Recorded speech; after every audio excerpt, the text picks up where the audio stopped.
Hey, this is Heather with Especially Paper. If you follow my channel, then you know that I typically do paper crafts, particularly those that are cut on a cutting machine like Cricut or Silhouette. But I actually love all kinds of crafts, and with Easter coming, I couldn't resist dyeing some eggs. They're so cheery and bright and makes a perfect project for spring. I'll show you how I blew out the eggs using my drill and canned air, the kind you typically use to dust keyboards and other electronics. For the color, I'm using alcohol inks, which I've been experimenting with lately on paper projects.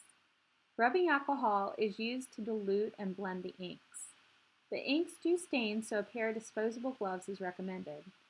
And I use paper clips to create a little hanger for the eggs to dry. So I'm using a teeny tiny 16th inch drill bit to drill a hole into the end of each egg. This isn't something that I went out and bought, it's what I had at home.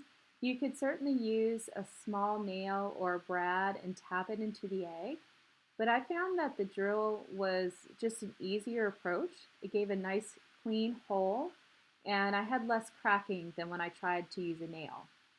So I'm holding the straw of the canned air up to one hole, and this could happen. So this was my very first attempt. I'd actually done a few before this and was successful, but do plan on losing a few eggs. I got, I believe, 8 out of a dozen.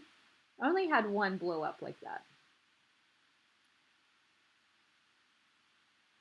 So here's my second attempt for this round.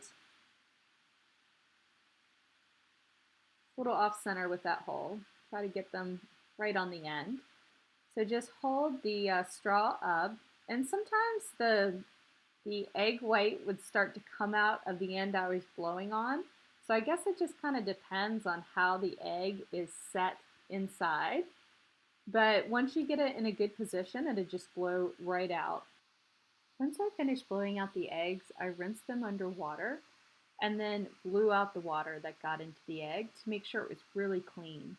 Then I set it aside to dry completely, inside and out. I've poured a shallow pool of the rubbing alcohol into a disposable foam tray, and I'm unfolding paper clips that will serve as hooks for the eggs to dry. Now I'm adding some drops of the alcohol ink to the rubbing alcohol that's already in the tray.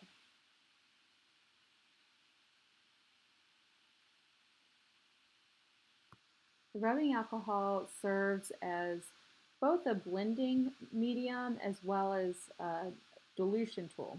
And you can drop multiple colors, or in this case, I'm starting with one color with the plan to layer on more color later. So I'm starting with the yellow, and I'm kind of thinking about the colors of the rainbow. I want to go darker from here and build on the yellow. So I'll keep an egg that's just yellow, and then I'll add more orange to it, and then more pink, and basically sort of create an ombre effect from one egg to the next.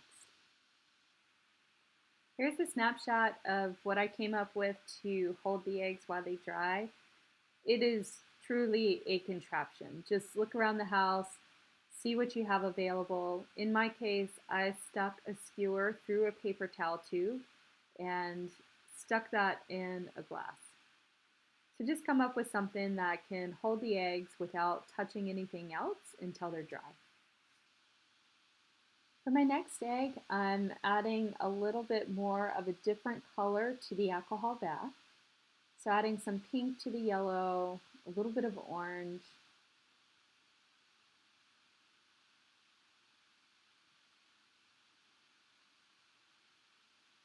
And then instead of dipping the egg this time, I'm just going to handle it with the gloves. I actually like the texture and variation in color that's created from touching it with the latex gloves. And don't be afraid to put ink directly on the egg itself. Another thing that I did with my eggs is once they were dry, if I didn't love the color, I actually came back and added another layer of color. Something that I really love about these alcohol inks is they do dry with a nice glossy sheen to them. These eggs look lovely as they are, or if you'd like, they make a great foundation for adding pen and ink. So for some of my eggs I used a fine line Sharpie pen and drew on top. You can draw patterns, you can draw images. It makes a really great base, and it's kind of like looking for images in the clouds too with these inks. So I hope you've enjoyed this tutorial. It's a lot of fun for spring. Another way to use alcohol inks if you've been experimenting with those. If you enjoyed crafts, check out especiallypaper.com for templates, tutorials, and other tips.